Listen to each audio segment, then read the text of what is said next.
Have you ever wondered what secrets a single glance could uncover? "Daddy, look at Mommy," the black beggar was just like her, and the millionaire fainted.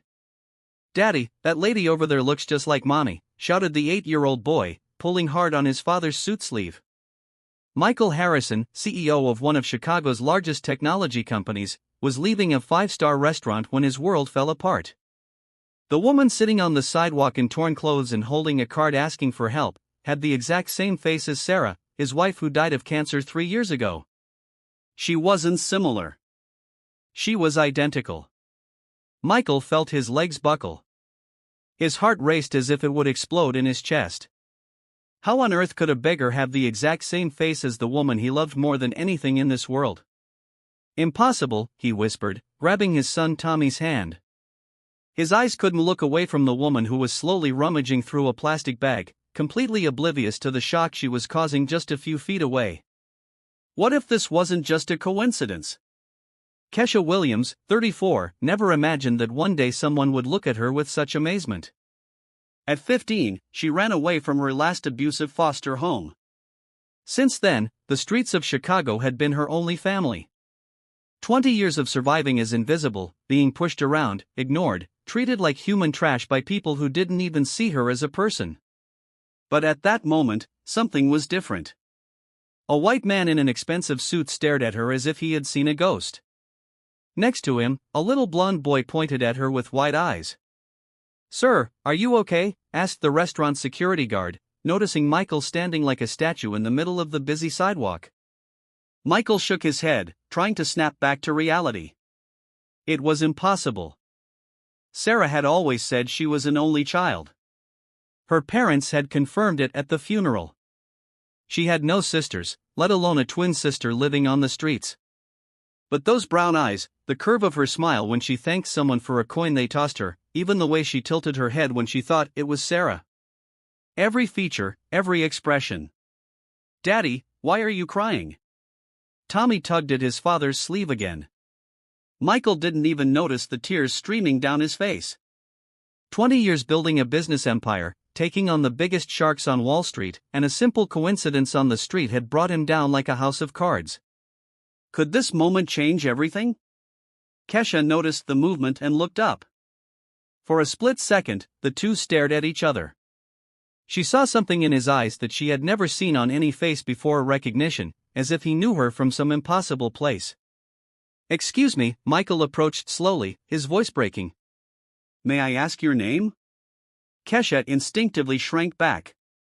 Rich men who approached her on the streets never meant well. "Kesha," she replied softly, ready to run if necessary. "Kesha Williams." Her eyes widened. How the hell did he know her last name? No one had called her by her full name in decades. On the streets, she was just Kay, the invisible woman who slept in alleys and ate leftovers. Michael took his cell phone out of his pocket with trembling hands, found a photo of Sarah, and showed it to her. "Do you know this woman?" Kesha stared at the screen, and almost fainted. It was like looking at herself in expensive clothes and with her hair done. Every detail of her face was identical to what she saw in the mirror when she could find one. Who is she?" Kesha asked, her voice coming out as a haunted whisper. "She was my wife. She died 3 years ago." Michael bent down until he was at her level. "And you look exactly like her." At that moment, as hundreds of people hurried past on the sidewalk, oblivious to the extraordinary scene unfolding before them, two lives were about to connect in a way neither could have imagined. But what Michael didn't know yet was that some truths are capable of destroying entire families. If your heart is racing with this impossible story, subscribe to Black Voices, because what comes next will show how a simple encounter can reveal secrets that have been buried for decades. 3 days after the impossible encounter, Michael couldn't think of anything else. He had hired James Mitchell, the best private detective in Chicago, but the first pieces of information came as a punch in the stomach. Kesha Williams, 34 years old, no official birth certificate. She was in 12 different foster homes until she was 15. History of abuse, constant runaways on the streets ever since. James paused, watching Michael's expression. "Mike, this woman has no registered family. There is no legal connection to your wife." Michael slammed his fist on the office desk. That's impossible, James. You saw the photos I sent you. They are identical. This isn't a coincidence. Listen, I've seen twins separated at birth before. There's usually an adoption record, documents, some kind of clue. There's nothing here. It's as if someone deliberately erased every trace of her existence. Meanwhile, across town, Margaret Blackwood, Sarah's mother, received a disturbing call from her sister, Helen. Maggie, you need to know. I saw Michael yesterday talking to that woman on the street downtown. The one who looks like you know who. What if he finds out what we did 34 years ago? Helen whispered into the phone. Margaret closed her eyes. At 71, she thought the secret was buried forever. Helen, we promised never to talk about it again. Sarah never knew and Michael must never find out. But what if she remembers? What if someone finds the documents we couldn't destroy? Margaret felt a chill run down her spine. What documents? You said you burned everything. I kept a copy of the original certificate. I was afraid I might need it later. It's been in my safe for 34 years. Are you crazy? Go get it now and destroy it immediately. While the two women were plotting, Michael had taken a step they hadn't expected. He took Kesha to get a DNA test, offering her $1,000 just to agree to find out if she had any living relatives. Why are you doing this? Kesha asked at the lab, still suspicious, but touched by Michael's genuine kindness. No one ever cared where I came from. Because everyone deserves to know who they are, Michael replied, holding his son's hand. And because something tells me that your story is connected to ours. Tommy, with the brutal honesty of children, said, if you're family to Mom, that means you're family to us too, right? Kesha's eyes filled with tears. For 20 years, no one had included her anywhere. But Margaret Blackwood wasn't going to stand for it. The next day, she called Dr. Harrison, the head of Michael's company's board of directors. Richard, I need to talk to you about your partner. Michael is behaving in a way that is troubling. He's getting involved with the wrong people and exposing our grandson to dangerous situations. As someone responsible for billions and investments, I think you should know. Dr. Harrison, a conservative and calculating man, didn't like what he heard. Margaret, do you think Michael is compromising his judgment? Could this affect the company? I'm just concerned about my grandson's well-being and the reputation Sarah has built for our family. This woman may be manipulating him, taking advantage of his resemblance to Sarah. What Margaret didn't know was that Michael had installed recording devices in his office after receiving threats from competitors. Her entire conversation with Dr. Harrison was being automatically recorded. James called the next day with a disturbing discovery. Mike, I got access to the old social services files. 34 years ago, two black twin girls were separated at birth. One was put up for adoption. No public record of who adopted her. The other went into foster care. And Sarah was registered where at that time? Here's where it gets interesting. Sarah Blackwood is listed as informally adopted by the Blackwood family. No legal proceedings, no official documentation. Mike, I think your wife's family bought one of the twins and abandoned the other. Michael felt his world collapse. You're saying that Margaret and Helen, they chose one child and left her sister to die in the system. And they managed to keep it a secret for 34 years. That night, Michael received the results that would change everything. Mike, you need to sit down. The DNA test. Kesha Williams is a 99.7% match to Sarah's genetic samples. They are twin sisters. The silence on the phone lasted an eternity. Michael looked at the wedding photo on the nightstand. Sarah was smiling radiantly next to her mother and Aunt Helen.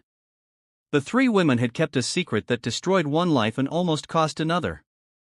James, I need you to find everything. Every document, every payment, every trace of this transaction. And I want you to install discrete cameras in Margaret's house. If she still has hidden evidence, we're going to find it. Mike, that could be considered invasion of privacy. They separated twin sisters, James. They condemned one innocent child to 20 years on the streets while raising the other in luxury.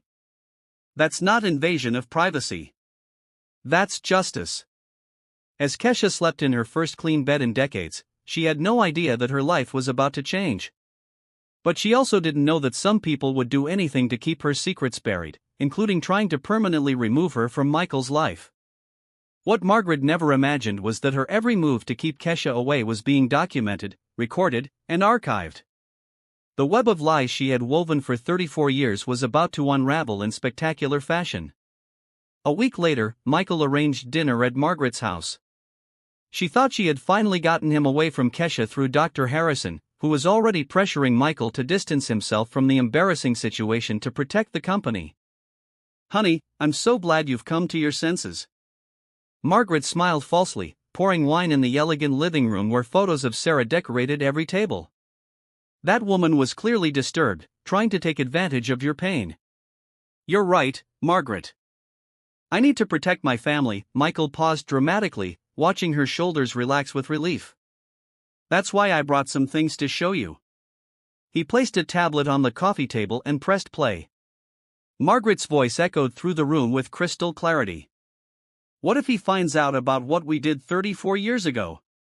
The wineglass slipped from Margaret's hand, shattering on the marble floor. Helen, who was visiting, turned white as a sheet. "How did you?" Margaret whispered, her hands shaking uncontrollably. "Get this. Recorders in my office picked up not just one, but 4 conversations of you plotting against Kesha." Michael slid his finger across the screen methodically. "But wait, there's more." He played another recording. Helen's voice saying, "I kept a copy of the original certificate. It's been in my safe for 34 years. Helen stood up abruptly, knocking over her chair. "Margaret, you said he'd never find out. James didn't just find the payment records." "Margaret, he found all the documents you hid." Michael opened a folder, scattering papers across the table. $15,000 up front to the orphanage director, another $5,000 to forge documents. 3 renewals of the silence agreement. And here, he pulled out a yellowed piece of paper. The original birth certificate showing twin girls, Sarah and Kesha Williams. Margaret tried to grab the documents, but Michael was faster. "No, no, no. Now it's time for you to hear the truth you've been hiding for 34 years. Michael, you don't understand the pressure we were under," Helen tried to justify. "I understand perfectly. 2 white middle-class women decided to play God with the lives of 2 black children. You chose which one deserved privilege and which one deserved to die on the streets." At that moment, the doorbell rang. Michael opened the door and Kesha entered, followed by James, 3 local TV reporters, and 2 civil rights lawyers. "Surprise, Margaret. Kesha deserves to hear the truth from your own mouth, and so does the world." The cameras were already rolling, broadcasting live to thousands of viewers. Margaret stood reeling, realizing the magnitude of what was happening. "You can't do this to us. We raised Sarah with love. We gave her a good life." "Love," Kesha spoke for the first time, her voice cutting through the air like a sharp blade.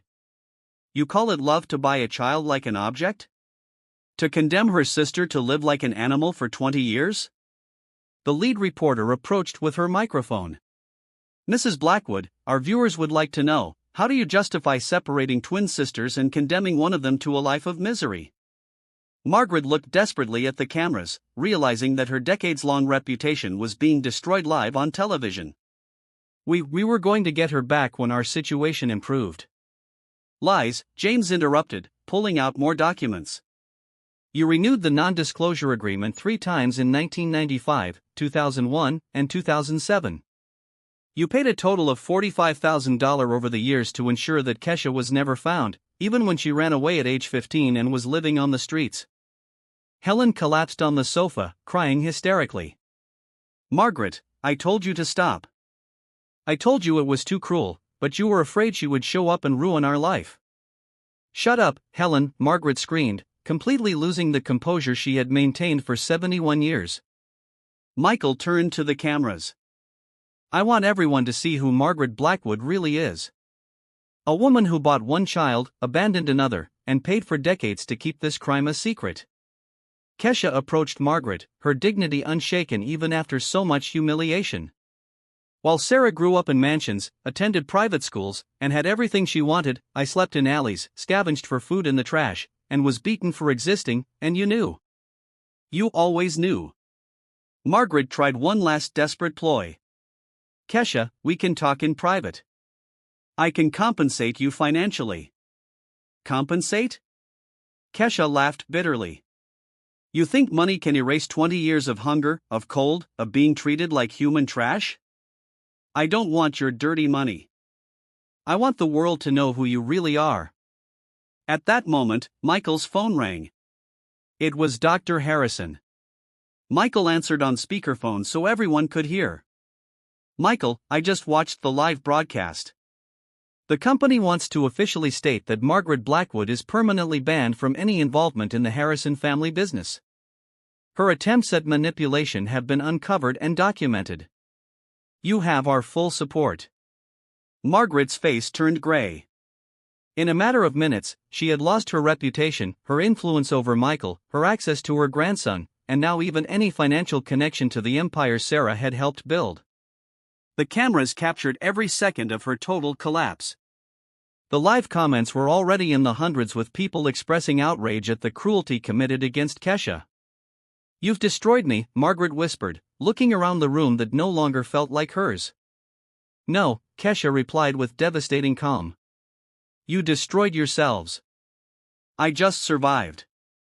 As Margaret and Helen were escorted out of their own homes by lawyers who were already preparing criminal charges for child trafficking and document forgery, one question remained: how would Tommy react when he found out he had an aunt who had been deliberately hidden from him? And would it be possible for Michael and Kesha to build a real family on the wreckage of so many decades of lies and cruelty?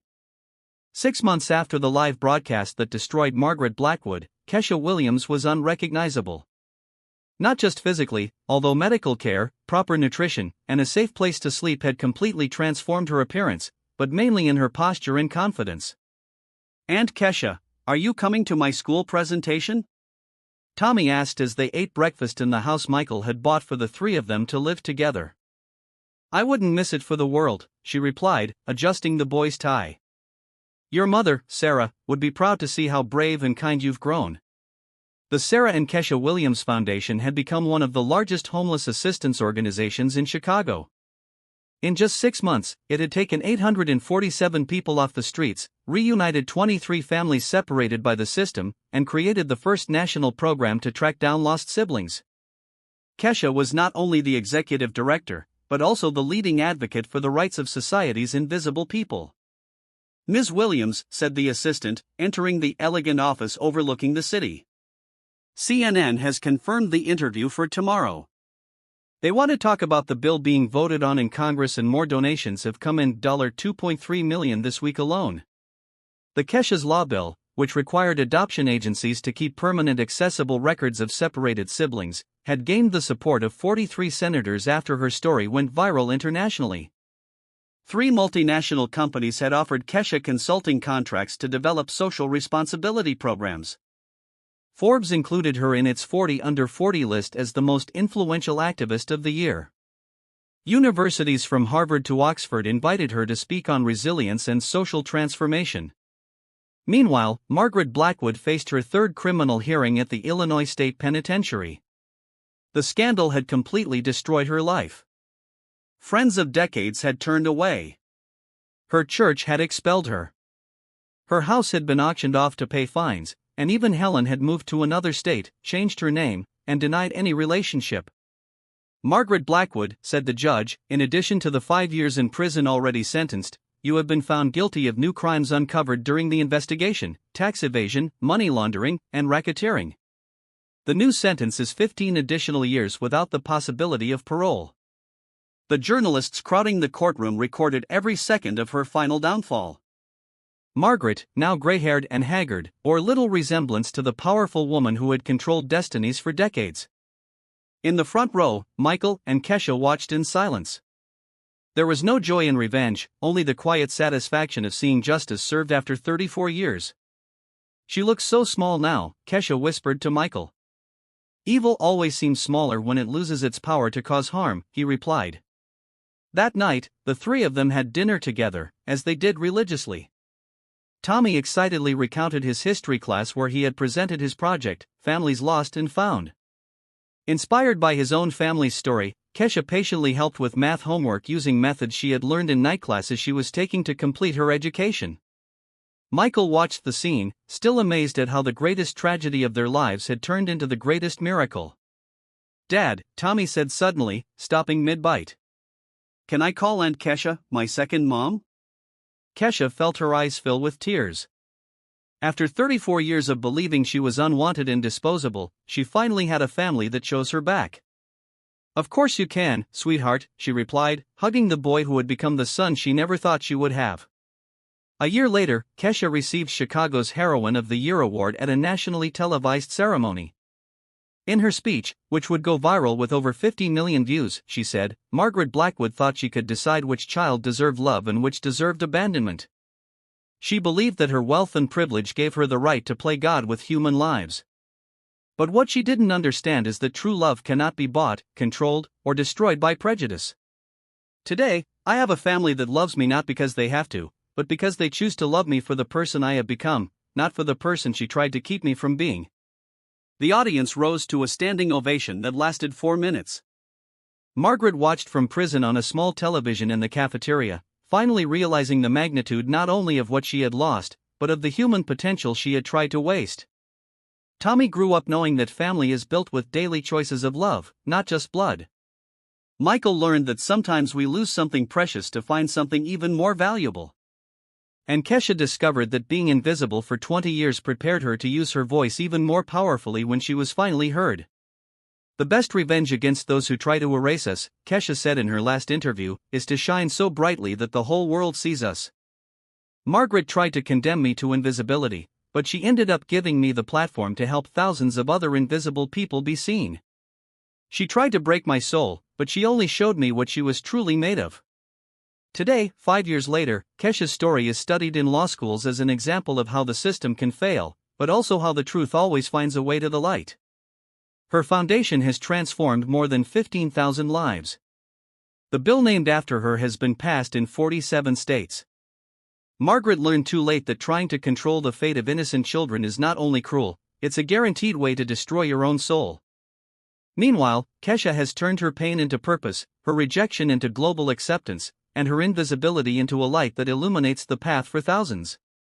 If this story of family, justice, and overcoming adversity has touched your heart, subscribe to Black Voices for more stories that prove that our greatest strength comes not from where we are born, but from how we choose to transform our most painful experiences into fuel to illuminate the world and rewrite not only our own history, but the history of all those who still live in the shadows, waiting for their chance to shine.